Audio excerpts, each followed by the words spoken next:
Hi, everyone. This short recording is just in lieu of my live presentation at the Teach, Learn, Collaborate, Repeat event held by Talis this July. Sadly, my internet connection decided to play tricks with me during the conference, and I'm looking forward to the engineer coming out in the morning. Because I just sounded like a robot when I was trying to talk live, I've recorded this short presentation so you can actually find out what I was trying to talk about and hear the commentary that was alongside the images that you could see. So just to introduce myself, I'm Dr. Victoria Walden, Director of Learning Enhancement and a Senior Lecturer in Media in the School of Media Arts and Humanities at the University of Sussex. Feel free to drop me an email by the address on the screen there. I'm also on Twitter at Media Studies D, which stands for Media Studies and Digital Pedagogy. A bit of context about the project I'm going to talk about here in terms of how I use Talis Elevate in my teaching. The class was a foundation year module analysing media, film and music. It's about 120 students. About 50, 60 of them often come on to media, film and music undergraduate degrees, although we do have a huge mix because this module is an option for students across the arts and humanities, business management and the social sciences students. So it can be a huge, broad range of students. For their midterm assessment in the spring term this year, the students had to create a presentation on the topic of globalization. In any case study in the broad kind of spectrum under media, film or music, and they agreed their project with their tutor. And for the first time this year, it was virtual rather than an in-person poster symposium as the kind of final presentation moment. And for the first time this year, they could do it in groups or solo rather than it having to be groups. So this project has always been to me a kind of great opportunity in terms of thinking about the in-person poster symposium we used to do for developing students' transferable skills, their communication skills, their group work, project management, critical thinking, creative production, employability, communication, so many things that you could do with this kind of experience. And it was a really rich learning experience for the students. So the problem last year was that, we all met like this in a nice big space, looking at each other's posters. They were all printed off. That was one of the challenges for students, having to think about and negotiate the time scale they needed to make sure they got printing times kind of fitted into that. And we didn't give the free drinks like the guy in the front of this picture here, but there was a huge amount of kind of discussion happening. Faculty would come into the space, all the posters would be displayed on the lecture theatre. It was a really nice kind of moment of celebration of all the achievements they've done with their work. Now, obviously, when we went into remote learning and this kind of emergency moment, I had to think about how to translate this experience into the digital space. So what I did was this. I did the virtual poster symposium as the name of this presentation suggested. And I embedded it into our Canvas page. So you can see here, we had a week off classes and the students were given kind of certain things they should be doing each day. You had to submit your poster by this day. I then uploaded them as PDFs, which was the easier format to work in. Then from Tuesday, they kind of got the sign from me that the posters were live. And then they had 3 days to try and leave as many comments as possible. I was really trying to resist kind of telling students kind of a quantifiable amount to comment on, but they kept kind of asking me. So I kind of gave in and said, at least 5 other posters you should be commenting on. And you'll see from the examples I show in a minute, that actually they weren't just often just sticking random comments down, although that happened occasionally. There was actually a dialogue happening and students were discussing their work with each other. And I obviously encourage them to respond to comments on their own posters as well. So what you'll see next here is, so there's the kind of top page of there, ideas of kind of how to give peer review feedback. I wasn't asking them to kind of review it in a critical way. I was asking them to kind of see this as discussion points. So thinking about the critical ideas rather than saying, oh, your poster's too small, or I don't like that color. And this is what the bottom of each of the pages would look like. So there was various pages of the symposium kind of broken down into smaller chunks because of the kind of amount of sheer volume of stuff I was trying to upload onto this page. And you can see that the students could click on the small screen grabs there that would open up, and then they can engage in the full screen. And I'll show you some examples now of some of the student posters. So here is one about Black and African music, influences of us through globalization. Krautrock, so you can see here the diversity of the different things students decided to look at and the kind of different artistic styles and individual interests that came into the posters.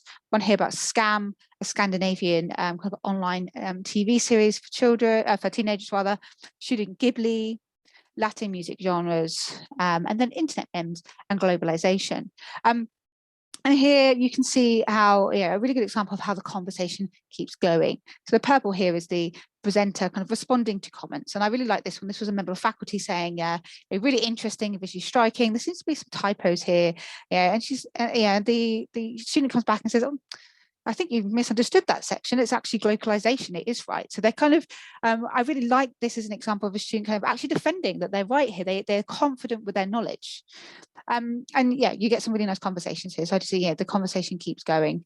And they're really starting to think about ways of extending this work. So, are they global, widespread? It's interesting to think about how westernized it is. And then people thinking about kind of idioscope.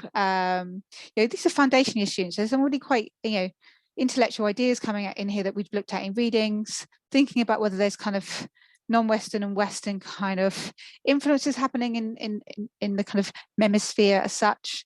And it continues and goes on and on and on. And there's lots of stuff going on that poster.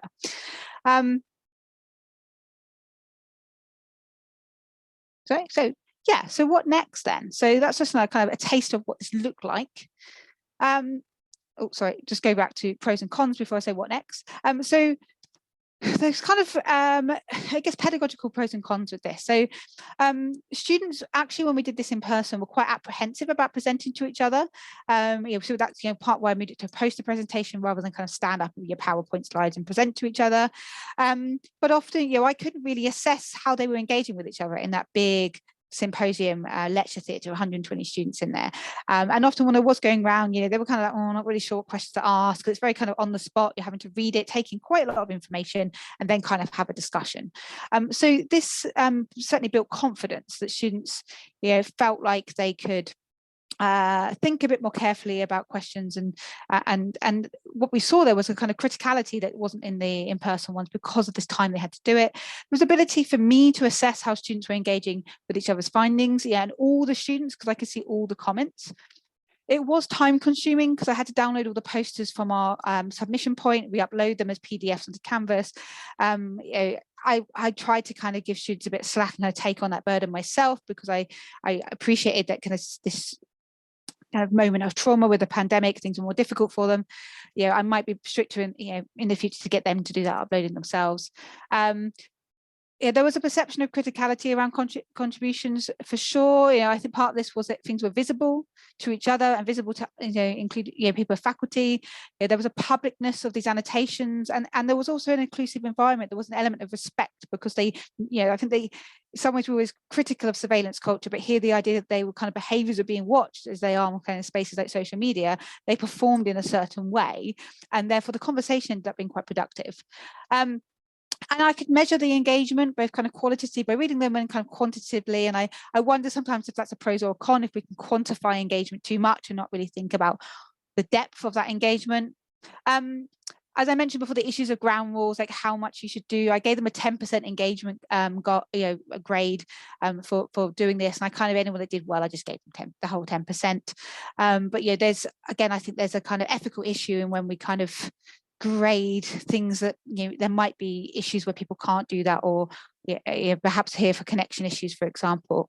There was an issue of anonymity, which is great. I think it should be really important to allow students to comment anonymously, and I think that's brilliant with Talis. The problem with this was that when students did that, and I'd forgotten that was part of Talis, that I didn't know who it was, so I couldn't assess them. So I think I did a bit of a shout out for people to tell me it was them. So I think for me, I've learned in that perspective that I need to tell them to make sure they have their name there if it is going to be assessed. Now, obviously, maybe we don't assess that, and that's something to think about.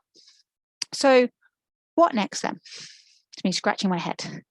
So I think one of the things that has come out from doing this project, and I did a big feedback piece of work with students as well, was the possibility to use this format to encourage discussion between students throughout the year. So it could be all kinds of different pieces of work that they're kind of putting out there for a kind of mass peer review, not just even with a table or with their class, but with the whole cohort, being able to constantly support each other through their studies.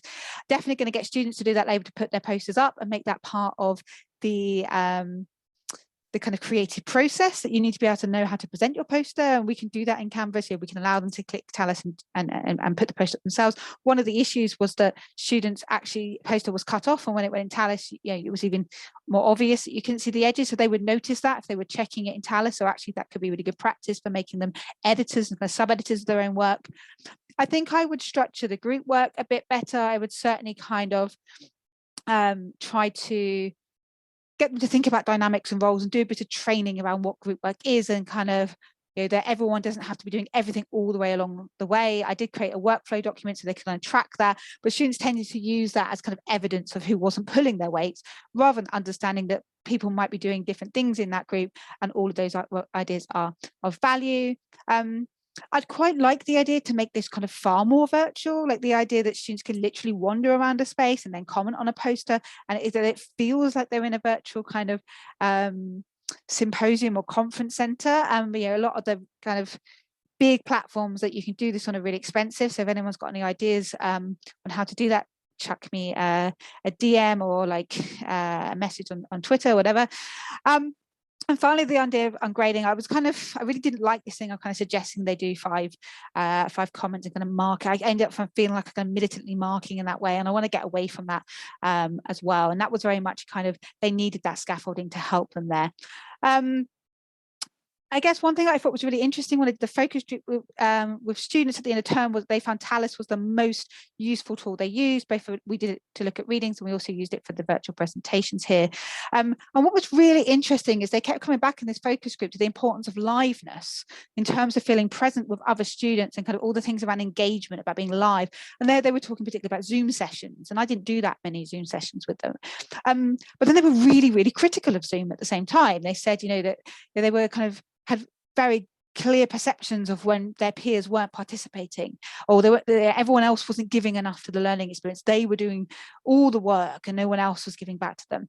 And so it wasn't that they were annoyed with the tutors or the technology, it was their peers. And I felt like it set this horrible kind of policing culture up where students were judging other students for what they were doing in Zoom spaces in that live moment. But then what they said was good about Talis, and particularly around the poster presentations, was that they had time, because of this asynchronicity, that they could really go away, think about what someone had said, mull it over, maybe go back to the reading, check something, and then respond to it. And they preferred that. So it actually showed that despite this kind of obsession with the liveness, which relates to their kind of experiences of in-person teaching, right, and this obsession during the pandemic that online had to replicate the offline at live lectures, live seminars, etc., but they actually found the asynchronicity of Talis, and that space and time to think and then reply, and this switch between the independent and the communal, the most valuable learning experience for them. And I will stop there.